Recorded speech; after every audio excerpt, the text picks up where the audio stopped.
One. Oh, wait.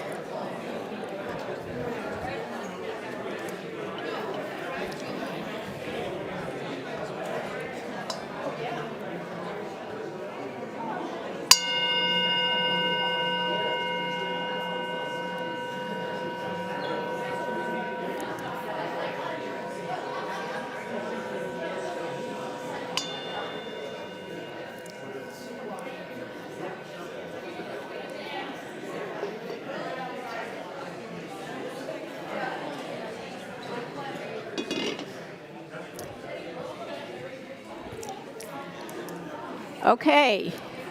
Get settled, sit down, and be quiet.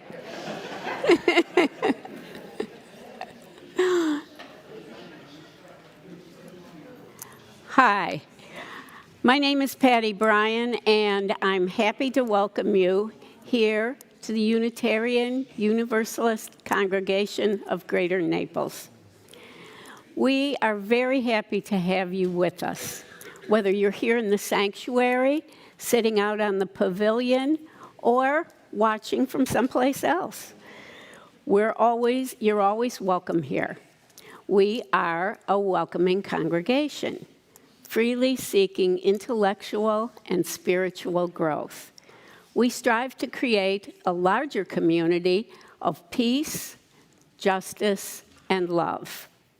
Here, we learn and grow together, and we try to live our values out in public. If you're new to the congregation, we're especially grateful that you've found us. Our hope is to make you feel welcome and help you find ways to connect. Today's service is about transitions. We go through transitions all our lives. Some are hard, and some we hardly notice.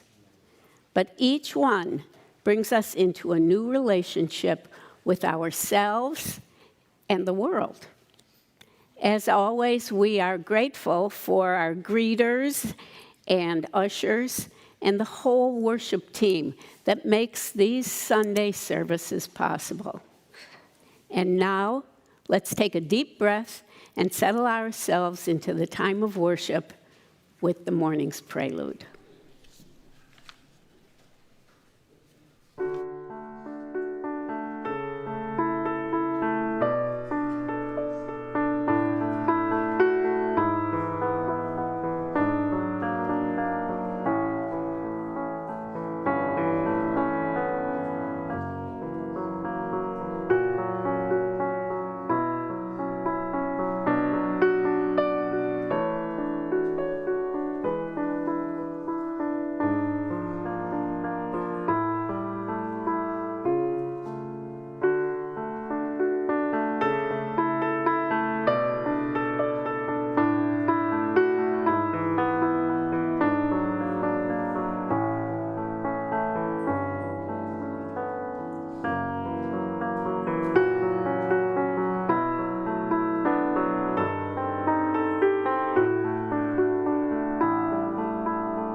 thresholds.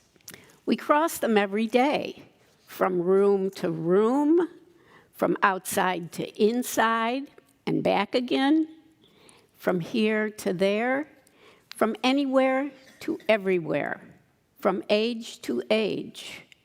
In this hour, in this place, we cross a threshold from our day-to-day everydayness into space and time attuned to the other, to the sacred, to the holy, into an awareness of life, a new life rich with possibilities. How will we be renewed in this moment? How will we be changed by this hour? How will we be transformed through the gathering of beloved community? Please join me in the chalice lighting response. The words will be on the screen. Each threshold offers an opportunity for change, for renewal, for transformation from what we were and what we are to what we can be.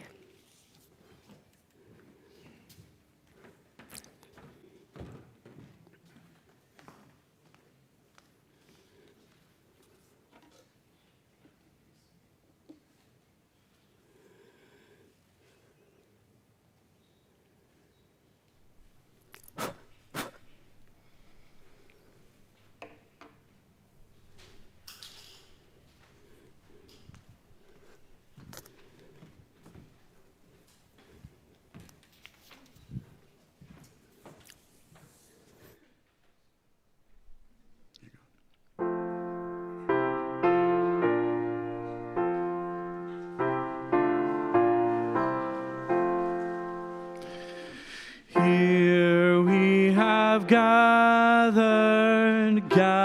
side by side, circle of kinship, come and step inside. May all who seek here find a kindly word. May all who speak here feel they have been heard. Sing now together this our heart's own song. Here we have gathered, called to celebrate days of our lifetime, matters small and great. We of all ages, women, children, men, infants and sages, sharing what we can, sing now together this our heart's own song. Life has its battles, sorrows and regret, but in the shadows let us not forget. We who now gather know each other's pain. Kindness can heal us. As we give, we gain. Sing out in friendship this our heart's own song.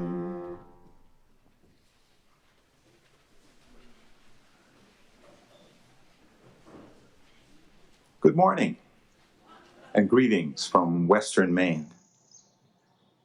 Here I stand on land once occupied by the Pequawket peoples, members of the great Wabanaki Northern Confederacy of New England. I stand on land once cultivated by European settlers who incorporated this land into the town of Lovell in 1800. I stand close to the shores of Kezar Lake, a beautiful long lake nestled into the eastern foothills of the White Mountains. I stand on a parcel of land that was once purchased by Dr. Mary Kidd of New Jersey in 1900. Dr. Kidd was a practicing doctor who was clearly ahead of her time. She had the house behind me built in 1902 as a summer retreat for her family. For a stretch of time from the 1920s through into the 1960s, this land was owned by the Diamond Match Company, who held and continues to hold significant leases of timberland here in western Maine. In 1966, this parcel and the house was bought by Ruth and John Bevan, good friends of my family, my parents, and also fellow Unitarian Universalists. 1966 was also the first year I visited. And with maybe a 1 year exception in those early years, I've been coming to this place for 57 years. My family first came as guests and then as renters, and then when the Bevans decided they couldn't keep it up any longer in the mid-90s, it was purchased by my sister and brother-in-law, who have owned it ever since. I have never owned any piece of this property, and yet I consider it my spiritual home, as I think it is for many of my family. But now, here in 2023, we are saying goodbye, as my brother and sister-in-law have made the same decision that Ruth and John Bevan made, that it's too much to keep up for them, and none of us have the wherewithal to pick up from there. So we, as a family, are in the middle of a great transition from something that felt solid and important in our lives, a place where the family gathered regularly each summer, not to a place now of uncertainty, of not knowing what comes next, how and where we will gather. We grieve the loss of this place that is so full of memories and stories. And even as we gather here for the last time, we are each individually and as a family working through our thoughts and feelings, each with our own way of dealing with transition and change. All of us, you, me, everyone, goes through many transitions from our first breath to our last. From birth through childhood, moving into adolescence and young adulthood, into our mature years, and into our elder years. We celebrate many milestones along the way: birthdays, weddings, anniversaries, memorial services. Each change, each way, each transition we go through affects us. We transition in and out of jobs, and in and out of relationships, and even within relationships, things transition. Our journeys are personal, and they are also collective. If you think about it, we're almost always in transition, some of which are of our own making, and some are part of the greater world, out of our own control. We are forced to transition to some new thing. All of us have transitioned in and partially out of a great pandemic, for example. I think we're still transitioning out of that, both physically and mentally. Collectively, we're experiencing a great transition in our nation, hoping for one thing, but certainly within a time of transition and uncertainty. As you think about the transitions and the major transitions you've gone through and how they have changed you, this is our topic for today: transition. And now let's center ourselves for a time of sharing and meditation by singing Spirit of Life by Carolyn McDade, a song written during a time of her own change and transition, as she struggled with the way things were in the world in the 1970s when this song was written. It's number 123 in the Gray Hymnal. The words will also be on the screen.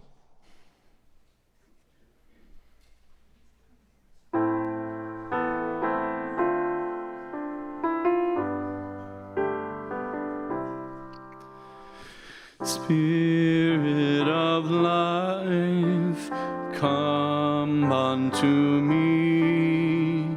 Sing in my heart all the stirrings of compassion. Blow in the wind, rise in the sea, move in the hand, giving life the shape of justice. Roots hold me close, rings set me free. Spirit of life, come to me, come to me. Fuente de amor, ven hacia mí y al corazón cántale tu compasión. Sopla al volar, sube en la mar hasta moldear la justicia de la vida. Arraigame, libérame, fuente de amor, ven a mí, ven a mí.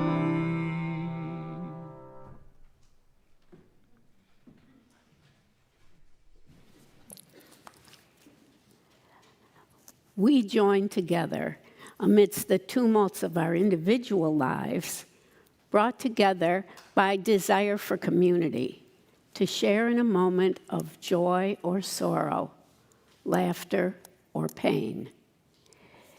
If you have a personal joy or sorrow, please raise your hand and I'll bring you the mic. Please state your name and share what's in your heart. But now I need a mic.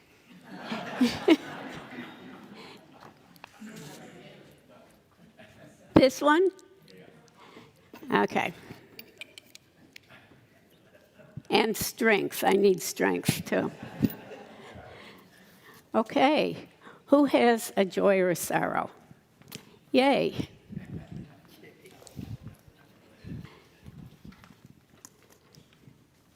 I'm Joanne Husky, and I have a great joy today. I told you last week that my daughter moved here, and here she is, Caroline Husky. Yay. I'm so Yay. happy to have her here.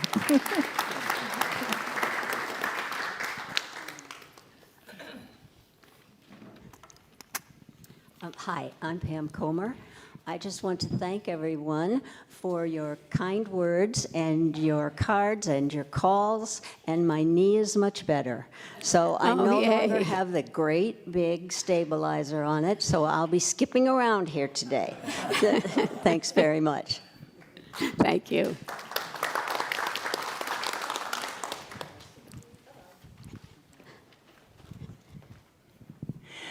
Hi, everyone. Can you guys hear me out there in the pavilion? Can you hear me? Because we often have trouble hearing back there. FYI, a great speaking tip. Tuck this thing right up to your chin. I mean, practically touch your chin, and then you will be heard. So I apologize for that intro. I am Kate Tardif, and last week when I was collecting petitions, walking around, have you had an opportunity to sign it yet? I came toward the front of this room, looked back, and saw a person who seemed troubled. And in fact, it felt like that person might even be silently weeping. And I thought, it was practically empty in here. I thought, what do I do? Do I leave her alone? Would that be the right thing to do? Should I approach her? And I started to walk away. I thought, no, don't interfere. And then I thought, no, wait a minute. The right thing to do is to at least extend a hand. And that was the decision I made. And it's one for which I was sad and happy, because something that she related to me resonated with something I have done before, and it made me feel very guilty, and renewed my commitment to be less judgy. And the judgy thing had to do with, it also has to do with how gratifying it is to find this as a spirit home. Many of us have searched all our lives and, tried different churches before finding one that really, really fit. And it's enduring. Some of them fit for a little while and then they don't fit so well anymore. This is an enduring one. It's a loving, forgiving community. And it is an arms wide open community. But sometimes I'm one of those people who can snigger when reference is made to Jesus speaking directly to us, or sending a prayer up to God and God answered it, because my beliefs are different. I expect at UU, regardless of how we feel about our relationship with Jesus or God or Muhammad or you name it, we accept everyone. And I'm pretty sure last week I was one of the people who made a little snigger in my seat way at the back in the pavilion. And I was ashamed of myself for that and committed to myself to not do that again. And if it sneaks into my head, I want to be aware that it did and cut it loose, just cut it loose. So I thank the person who in her silent weeping time taught me a lesson that I needed to hear. Thank you. Okay, why don't you? Good morning, my name is George, and I'm here to welcome these fine folks. They joined UU before I actually did, just before the summer started. But they're musicians, and they travel the country in the summer at different music festivals, I would guess to call, and they teach music. And they flit back here off and on during the summer, and so I wanted to welcome them back to town for at least a couple more days, I would hope. And if you haven't already had the opportunity, I know they'll be on the porch. Get to know them a lot better. They're wonderful folks, but don't ask Jane if you can pat her tummy.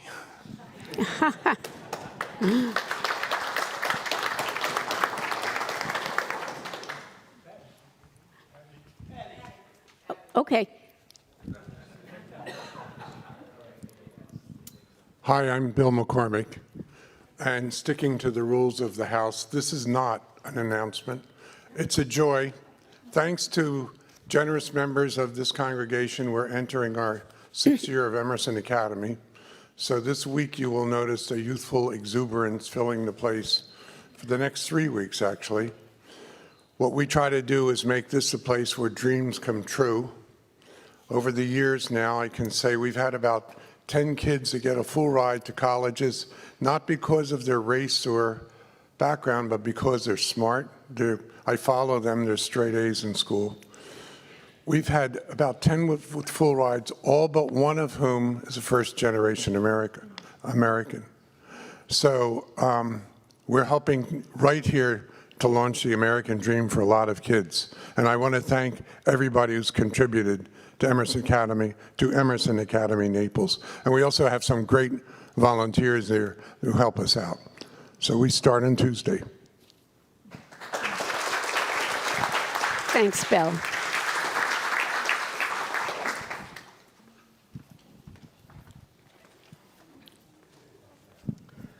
My name is John Betcher. I've been a member here for 15 years.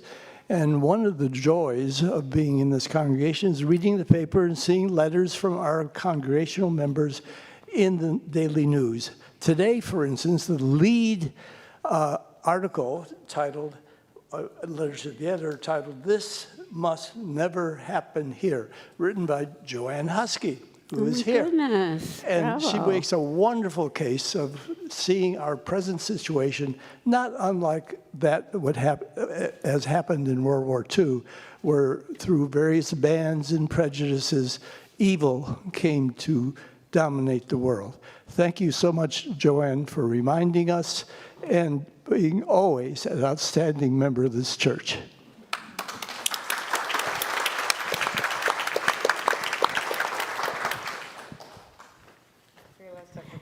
Camilla, that's good. Good morning. Mm. I'm Camila. I visit like a few times a year. This used to be my grandparents' church, and, well, I consider it one of my religious homes as well. So I wanted to say thank you all for just being here. You know, I like coming back. I only come a few times a year, but it's nice to see familiar faces around, whether we chat or I just recognize your face. It makes me feel comfortable. I'm proud to feel part of this community, even though I'm not here year-round, and I'm just grateful for all of you. Like, my joy is honestly being with all of you here today and last week, and I think I'm going back home because I live in New York. I think I'm going back home, so I just said, I'm coming in from the pavilion and I'm gonna tell them I love them. So thanks for listening to me. Thanks, Camila. Okay.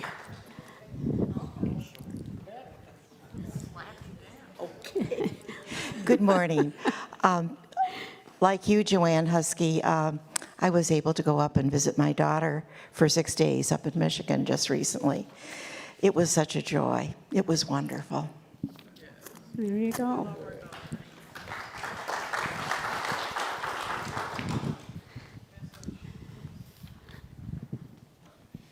Hello, I'm Chris Barrett. I've been a member for 10 years. I have two joys today. Number one is, after a very bad fall and an 8-week recovery period and lots of physical therapy, I'm walking today without my walker. Yay. My second joy is I have a very good friend, Elaine, visiting me from Portugal today. Whoa. Yikes.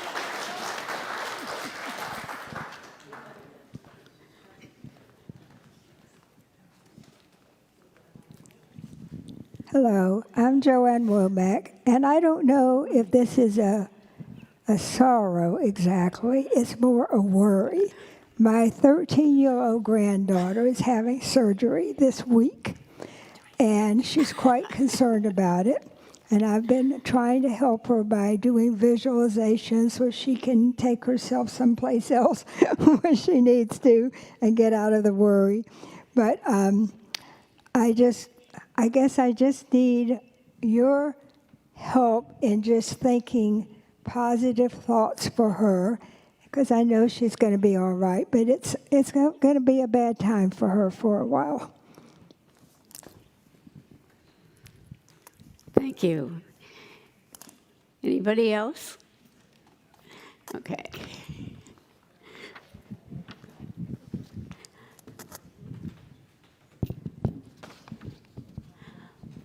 Well,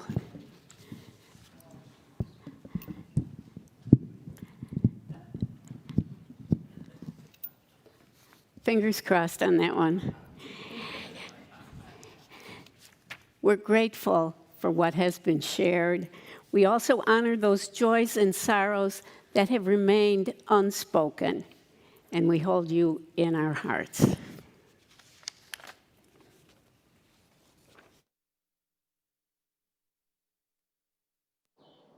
Please join me in the spirit of meditation. Spirit of life, we are called together in community through love. A love deep enough to hold our joys and sorrows, our pain and loss, our doubts and fears. A love strong enough to hold us steady through life's transitions as we await the next blessing.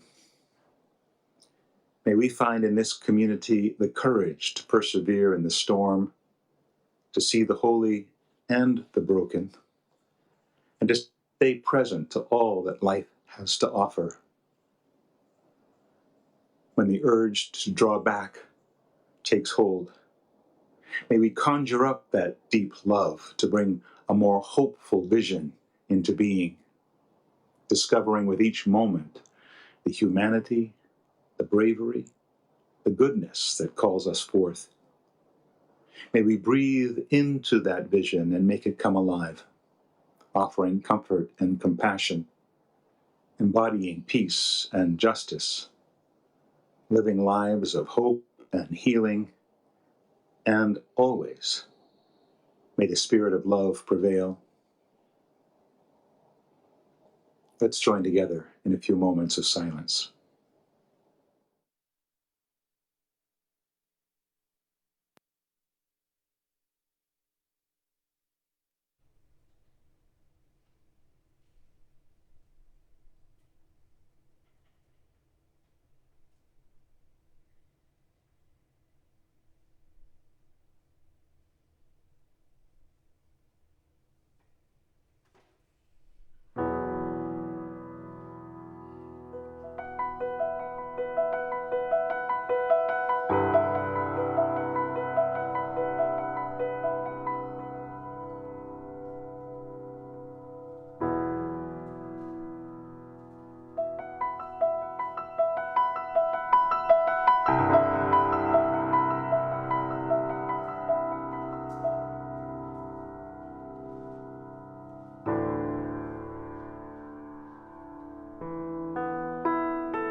This poem is called Fault Line by Reverend Robert Walsh. Reverend Walsh served First Parish Church, Unitarian Universalist in Duxbury, Massachusetts, for 22 years, from 1981 to 2003. Fault line. Did you ever think there might be a fault line passing underneath your living room?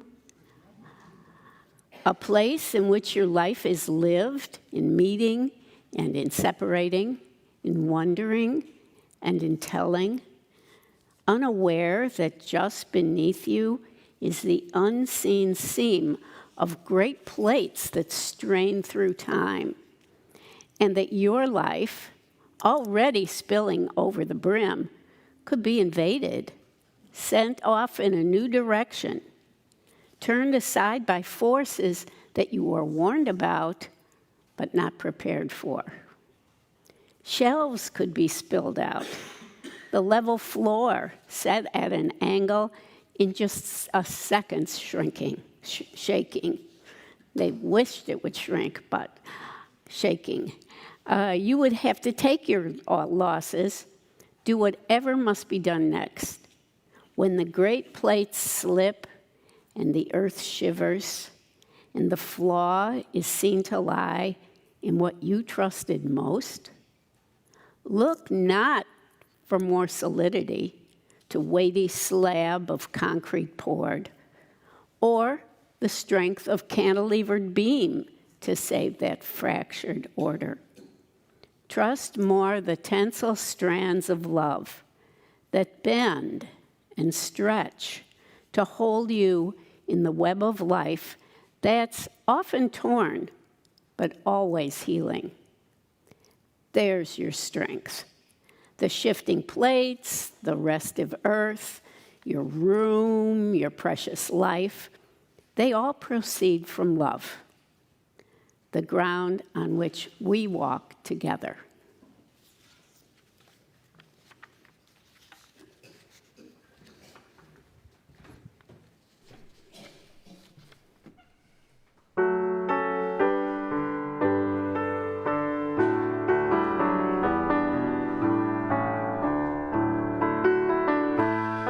We are living neath the great big dipper. We are washed by the very same rain.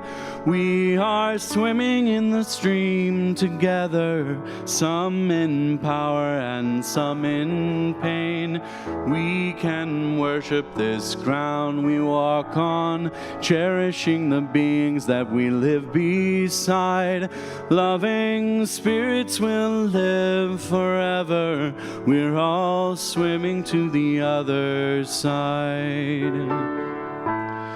On this journey through thoughts and feelings, binding intuition, my head, my heart, I am gathering the tools together. I'm preparing to do my part. All of those who have come before me, band together and be my guide. Loving lessons that I will follow. We're all swimming to the other side. When we get there, we'll discover all of the gifts we've been given to share have been with us since life's beginning, and we've never noticed they were there. We can balance on the brink of wisdom, never recognizing that we've arrived. Loving spirits will live together.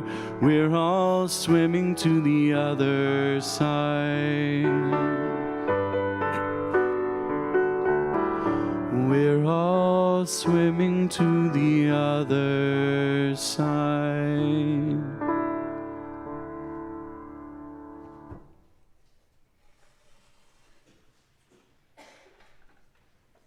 I woke up this morning to a gray but slowly developing day, and now it's turned into a wonderful day with blue skies and clouds. I've had my cup of tea. I'm sitting in one of my favorite places here, looking out at the green and seeing very slight glimpses of the lake through the trees. Every single morning we wake up and move out into the world, never sure what the day will bring, never imagining it could be our last, though, of course, that possibility always exists. Every single morning we have the opportunity to decide how we will live that day, how we might bring our best selves forward. But of course, more often than not, we head out of the door focused on our immediate concerns, on the tasks at hand. Some days everything goes according to plan. The coffee gets made, the food gets cooked, the chores get done. Everything on the list gets checked off. Other days, we might be brought up short by something we read in the morning's paper, or by a comment someone made to us, or even by a piece of music or a work of art. And we're forced to stop and reconsider some slice of our lives. And then there are those days, as the poem said, that end up with the floors set at a new angle and all the shelves spilled out, literally or figuratively. Anytime we realize that something in our lives is changing, anytime we come to understand we have moved out of a place of comfort or familiarity and need to adjust to some new reality, whether that reality is known or unknown, we find ourselves in transition. That in-between place where we are forced to adjust the vision we hold of ourselves or of the world, or of ourselves in the world. These shifts can be small, or they can be earth-shattering. They can happen subtly, or they can grab us and shake us without warning. We might see a change coming and think we're mentally prepared, only to find that we hadn't fully communicated with our emotions. As I said earlier, we are almost always in transition, and the pace of the world and the reality of our interconnectedness means that there are many more things out there that affect us every day. Even if one change might seem manageable, we are faced with so much change in a world that is increasingly unpredictable that it's hard to keep up. Our animal bodies respond to change with the same mechanisms that evolved to deal with danger: fight, flight, or freeze. And when none of those seems adequate to the situation at hand, those animal responses don't go away, but they're held in our bodies as anxiety. Each of us deals with anxiety in different ways, and we can deal with it differently at different times. Very young children have ways of expressing their response to change that can sometimes be quite verbal and loud. When my son Adam was very young, he didn't do well with transitions. Ann and I tell the story of Adam and daycare. We had a wonderful daycare setting that we took Adam to every morning. I had the responsibility of taking him to daycare, and we would drive up, and as soon as we got out of the car and he knew where we were and where we were going, he clung closely and started to cry and say, "No, I don't want to go." Unfortunately, Ann, in picking him up, faced the same issue with transitions. There he was, comfortably ensconced with toys and other kids, and when she arrived, he didn't want to go, and so he kicked and screamed all the way out of the car. It was great for me, a great reward as a dad, but for Ann, it wasn't so much fun. When Adam was about 10, he expressed clearly what many of my family were feeling when in the mid-90s, the previous owners of this house indicated they were going to be selling.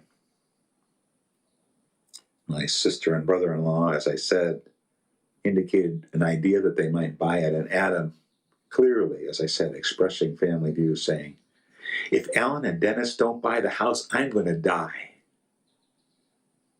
Today, Adam is undergoing significant change in his life as he's moving with his fiancée from one coast to the other, leaving friends and familiar surroundings, leaving a stable job situation for some uncertainty as to what comes next, facing the reality of this beloved place being out of his life, no longer part of his annual grounding. Adam shared with me that if he was dealing with any one of these alone, he might be struggling. There's so much change going on in his life that he's just decided to go with the flow, experiencing everything, breathing through the change, and learning from it. Of course, it helps that he's a therapist and has learned a lot about change, both within himself and within other people.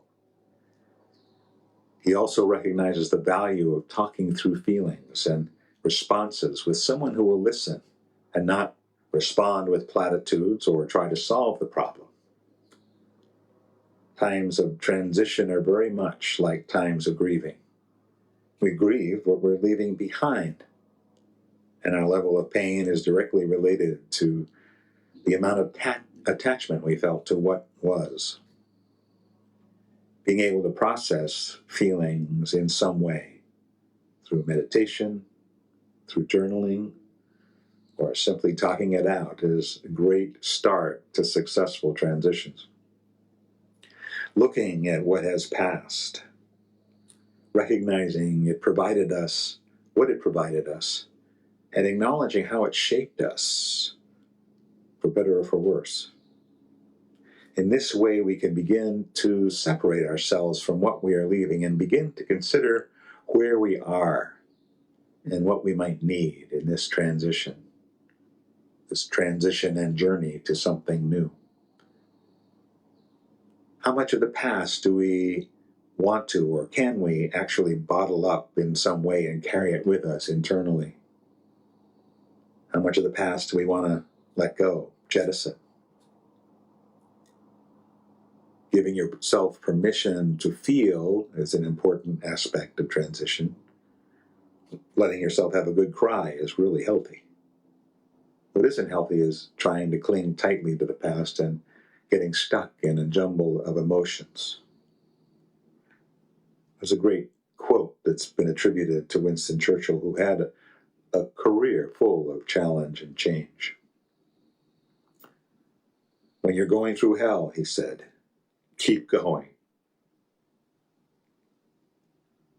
A better strategy would be to clarify exactly what you're feeling and find healthy ways to work through those emotions. Loss, pain, anger, frustration, sadness, grief are all natural responses to change, especially unwanted change. But they're hard to resolve unless you can identify them and then express them in some healthy way. Churchill also said that attitude is a little thing that makes a big difference. So if we can shift our attitude about change and transitions from one of trepidation to one of curiosity and excitement, it can make a huge difference. Asking the question, what do I need to thrive now? Shifts the focus from past to present. Remembering how we've dealt with major changes before and what worked and what didn't is a big help. It's also critical to stay connected with those things in your life that bring you joy and give you calm.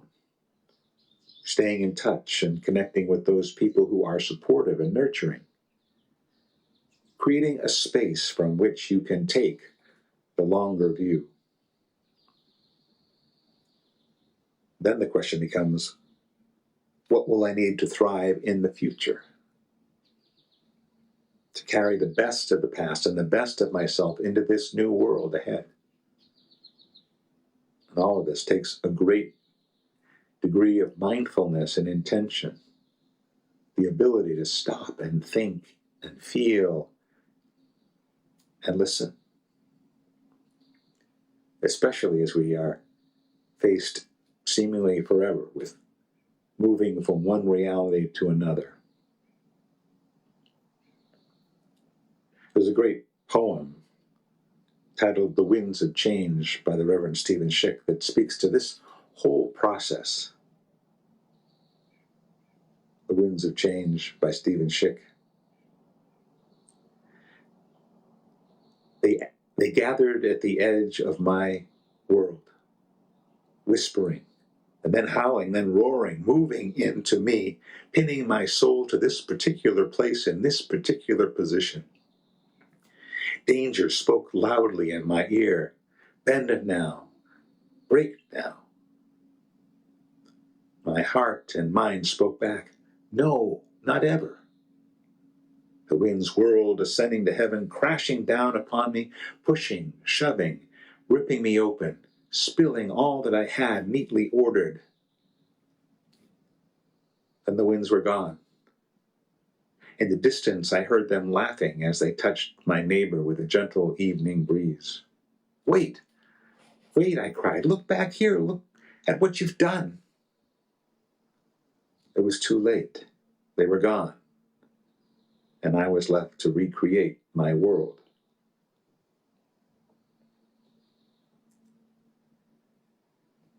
As my family and I deal with the loss of this place, we are left to create something new. We already have a focus for next year as we will travel to the Pacific Northwest and gather for our son Adam's wedding. And we know too that the memories and stories that have been created here do not reside here, but exist fully in our hearts and minds, able to be carried along for the journey. Beyond next year, who knows?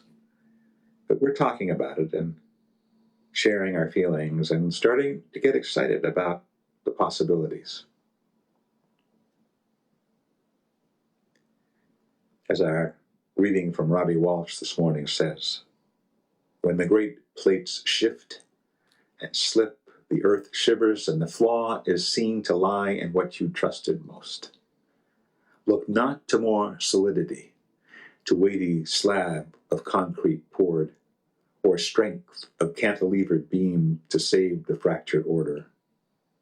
Trust more the tensile strands of love that bend and stretch and hold you in the web of life that's often torn, but always healing.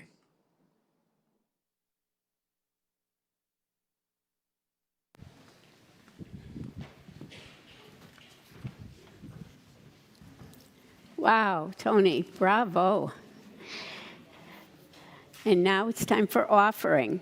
As we take time to reflect on today's words and music, let's also take time to show our gratitude for this community and all that it does. The morning's offering will be gratefully received. If you're not here now, consider sending a contribution today. The information that you need in order to donate is right on the screen.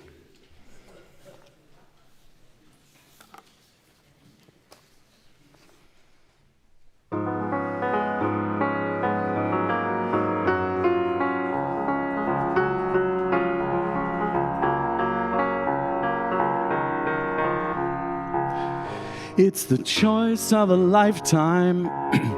I'm almost sure I will not live my life in between anymore.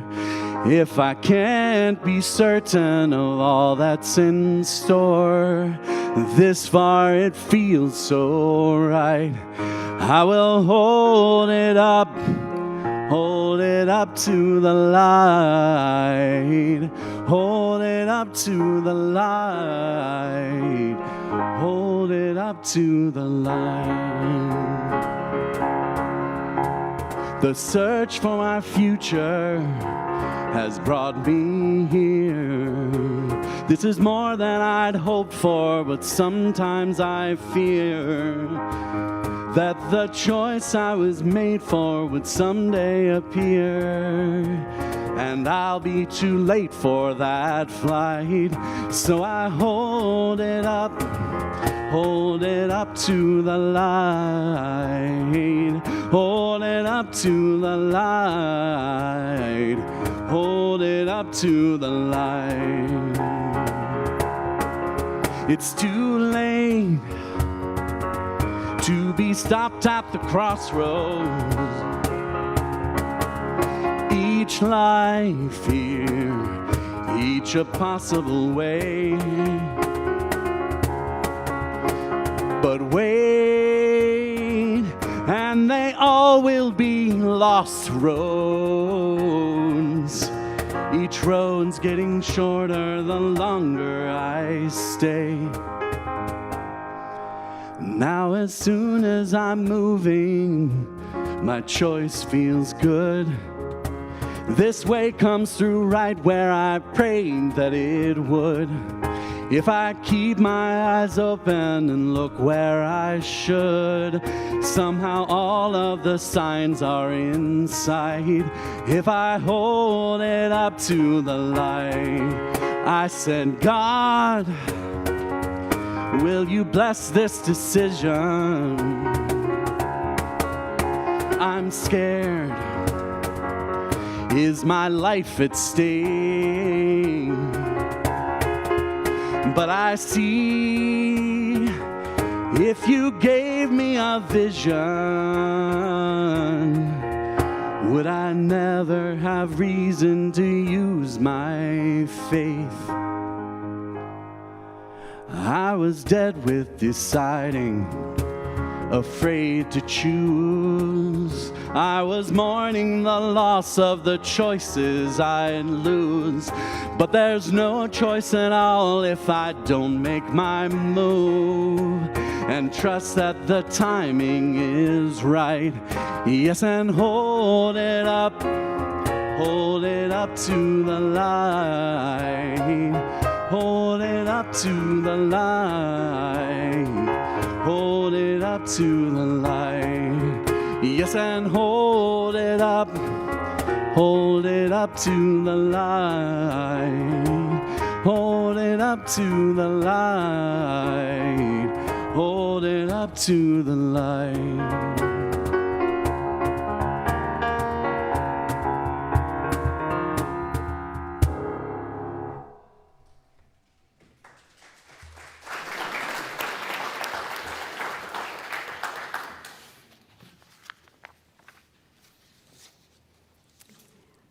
Okay. As we take time, did I say this? As we take time to reflect on our today's words and music? I said that. All right. You don't need to hear it again. We have a few reminders of what's happening this week at UUCGN before we get to sing again. The Floridians Protect Freedom ballot initiative. Many of you have already signed the petition to place an amendment limiting government interference with abortion on the November 2024 ballot. The majority of Floridians do support the right to an abortion. We need 999,000 valid signed petitions to get this on the ballot. If you have not signed yet, you can get petitions from the green box out in the sanctuary foyer. And if you have, your signed petitions can be dropped off in the brown box in the foyer. Or if you come when the church is locked, you can put them in the locked mailbox. And if you want more information, you can go to FloridiansProtectingFreedom.com to learn more. Secondly, the Walking Through Loss support group.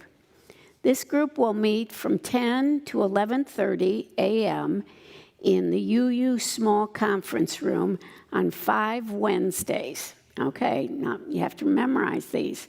5 Wednesdays, July 12th, 19th, 26th, and August 9th and 16th.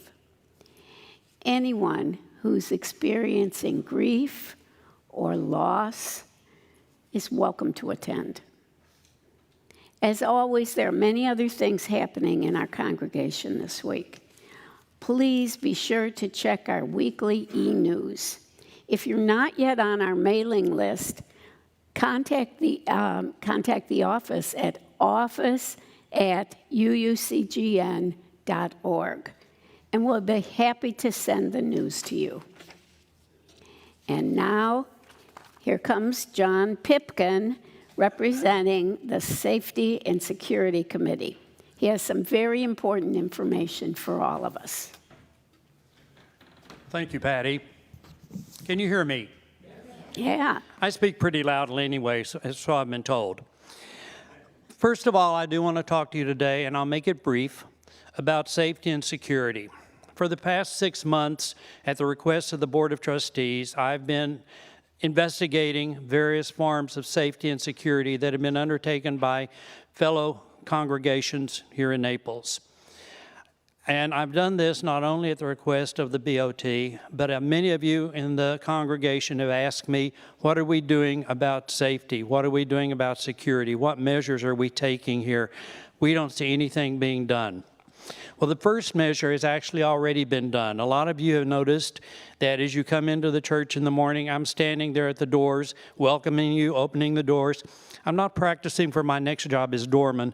I'm there for a very good reason. And when I'm there, I'm not only opening the doors and welcoming you, I'm keeping an eye on everything that's going on outside of our building. Awareness is very important. This is really much more about awareness than it is about protection per se. Awareness is what's going to be the thing that will keep us out of problems and keep us out of trouble. So, effective in the future, and actually this has been going on already, all doors to our campus are going to be locked from the outside, only from the outside by 9 a.m. on Sundays, with 2 exceptions: the main doors to the foyer out here and the doors to the pavilion. Those doors will remain open, but they will be monitored by designated UUCGN members. The second thing that we've done, again, you may or may not have noticed, all of the ushers, myself, David Sleeper, and a lot of us who are patrolling the areas here, we're all wearing these little guys, these fobs. Some people call these panic buttons. They're security buttons. And what happens is they do have a button on the back of here that when pressed and held for 5 seconds, it will notify our private security company, which in turn will notify the local authorities. This will all transpire in just a matter of minutes. Probably our greatest threat is not from these, but from pushing them when we get bored. Or we get tired of Tony's sermon. No, don't hit the panic button then. It'll be over soon enough. The second issue that a lot of, and this, by the way, securing the perimeter was one of the first things that all the congregations that I spoke with do. And I took a lot of advice from Temple Shalom, the Jewish congregation just down the road from us. Nobody does it better. Nobody does it better than them. I don't think we need to do it quite as well as they do, but we need to be, again, awareness is a thing. But the second thing that I want to do, and that I will see what we can do about getting this accomplished, is I would like for everybody in this congregation to be familiar with the security measures and the technical security measures we already have in place. I would like to see a show of hands. How many of you are aware of the location of all of our alarm systems in this building? 1 person? 2? I stand rested, and my case stands rested. I want everybody here in this congregation that attends church on a regular basis to be familiar with where the alarms are. Yes, these are basically fire alarms, but if you hit it, somebody's going to come, and that's important. Again, these little fob guys, this is an alarm system that's already in place, ready to go. And lastly, all of you have, or almost all of you have, a emergency alarm on yourself, right? It's called your cell phone 911. So again, be aware of what's going on around you. That's very important. Just if you see something suspicious, let one of us know. If it's really suspicious, then call 911. Everybody can do that. And trust me, law enforcement will not be upset with you if you do this. They would much rather you let them know that something's amiss. The last thing that we will be investigating with the blessings of the board is the option of employing outside security. Now, by outside security, I'm referring to one of two possibilities. One, local authorities, which is the Naples County Sheriff or the Collier County Sheriff and the Highway Patrol. These people are very happy to come and patrol our premises when we ask them to. If we do this, it would probably be for Sunday services.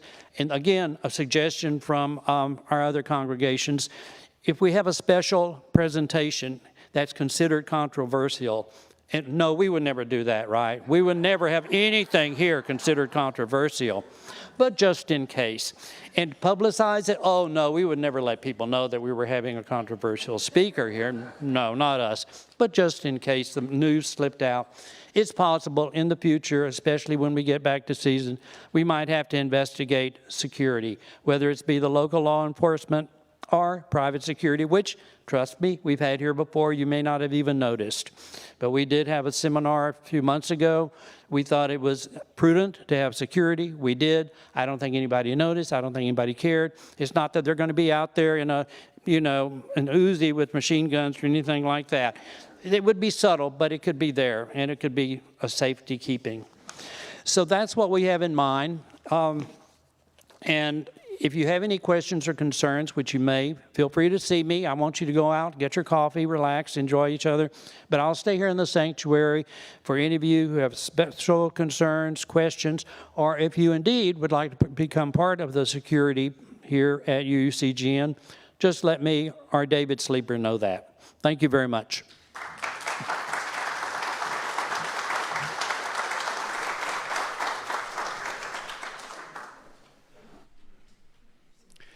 The closing hymn is 298 in the gray hymnal, Wake Now My Senses.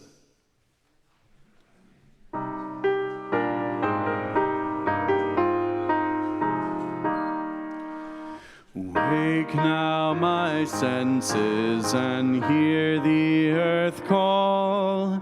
Feel the deep power of being in all. Keep with the web of creation your vow. Giving, receiving as love shows us how. Wake now my reason, reach out to the new. Join with each pilgrim who quests for the true. Honor the beauty and wisdom of time. Suffer thy limit and praise the sublime. Wake now, compassion, give heed to the cry. Voices of suffering fill the wide sky. Take as your neighbor both stranger and friend, praying and striving their hardship to end. Wake now my conscience, with justice thy guide. Join with all people whose rights are denied. Take not for granted a privileged place. God's love embraces the whole human race.